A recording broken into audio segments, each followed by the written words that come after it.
Hey, welcome back to All Things Outdoors. Project time on the Sasquatch.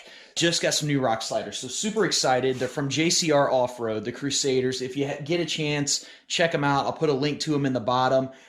Purchased them with my own money, not donated or anything like that. But after researching all kinds of different sliders, there's a couple things I wanted to look at. One, what's going to protect my rocker panel from this? In the design of the rocker panels, I was looking at a couple different things. One, I didn't want more of the flat shelf because I didn't want something that would hang up on rocks. If I get up over the top of it, I wanted something to more kind of glance off of the rocks. Two, I was looking for something with a functional step. Three, I wanted something to help maybe keep rocks off of these body lines right here. At the Red River Gorge meetup, I'll put the link right up here. I did take on some body damage. I did catch a rock, glanced off of my rocker panel, came up my door to this lower body line. What I decided to do is when I got it fixed, I had put on a Raptor liner, like a bed liner. I figured that one would give a little extra protection. I like the black trim with the gray, so I think it makes that body line look a little better, give it a little bit of an accent. But it's something I was looking at doing anyways, because right here, the bad thing about the Bronco when I first got it, if I was on rocks, it was getting chewed up from the mud terrains throwing rocks constantly up on that panel. All the chips from those rocks were literally right in this spot.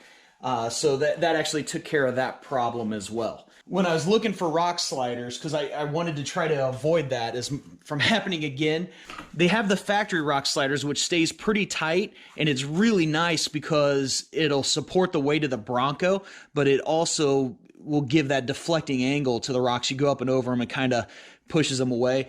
But I wanted something to come out a little bit because the way this body line kind of flares out. It's not like a Jeep. Jeeps have more of a flat surface. You can look here. You can look there. There's a little bit of a bevel to it. It kind of comes out a little bit. So I needed something to kind of protect on that. To solve that problem, I got the Crusaders from JCR Off-Road. Link in the description. But basically, we're going to put those on right now. I did find out it's got like this little hole there. It actually has mounts, and they send rock lights with them as well. Now, if you want full directions on how to install the Crusaders onto your Bronco, I'll put a link to the video down in the description as well from JCR. They do a fantastic job giving all the details. Also, you could just go and print off the directions. They have pictures, but who needs these? I did opt for the aluminum sliders, and they actually will support the weight of the Bronco. They're going to be frame mounted, and they actually have 2 hijack lift points on them as well. I'm going to get this top plate mounted, and then I'm going to go ahead and install the lights, and then we'll do that to both of them, and that way they're ready to go on the Bronco once I get the mounts on there. So we're going to do that right now. Gotcha. Just kidding. Don't forget to remove the blue plastic. All right, so we got the traction plate installed, and we'll flip this over here. And we've got the lights installed. And actually, here's one of the high lift points there. Then there's another one back there. So that's a really, really cool feature. I'm glad came with that. That actually will make it a lot nicer to jack this thing up when I decide to rotate tires. Now I guess we need to get the mounts on here, and then we'll get her put together. Let's get started putting the mounts on the frame, since these rock sliders are directly frame mounted. So we're going to have to do a little bit of drilling, but before we can do that, there's a wiring harness that runs along the bottom here. I'm going to pop it loose. That way I can tactfully slide this up underneath it, and then we'll get it marked and ready to drill out a few holes. So there's a hole that runs all the way across here. What's going to happen is this big long bolt's going to go on the other side all the way through. This will go on the back side of the bolt, and then we'll put a nut after this to hold it in place. So we're going to go ahead and start that right now. One side note, on the inside of the frame, there is a brake line that I have to pop loose also and get out of the way so I can tighten it up. There is that to contend with. And when I put the same bracket on the passenger side, there's a gas tank that's a little difficult to work with. If you got chunky hands, can I say chunky hands on YouTube?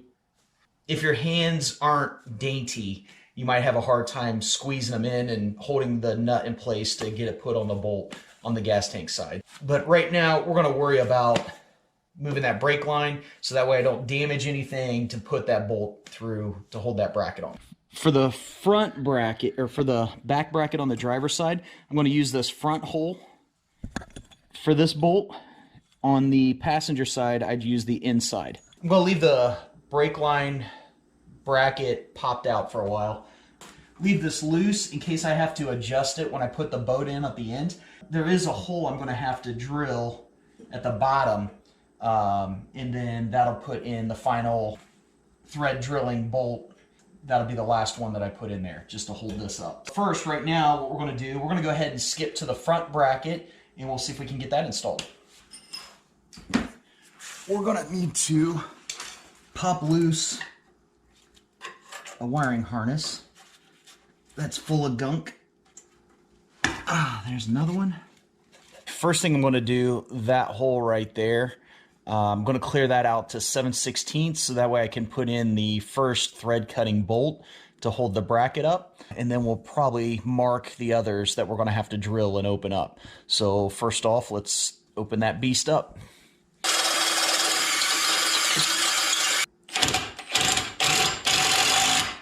So I got the first thread cutting bolt started right there. Next, we're going to mark the other holes that we're going to drill. We're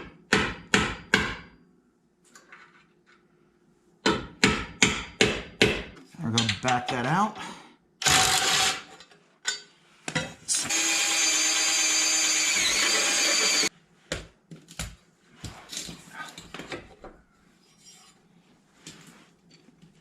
Perfect.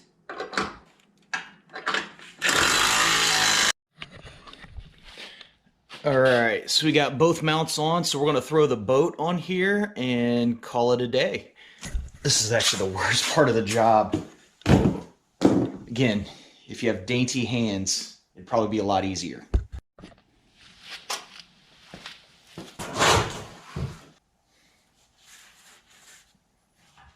I thought I put them right here.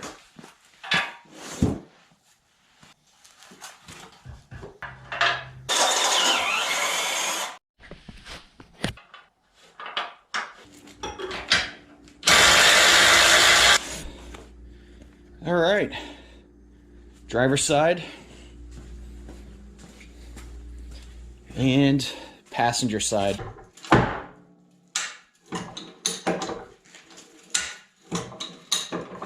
Lights, I don't think it's too bad. Not too shabby. I love how this has a little bit of an angle to it and maybe gives you a little more of a deflective characteristic to going up against rocks versus if it was flat, maybe it might sit on it as a shelf. Outside of that, job well done. And with that, till next time.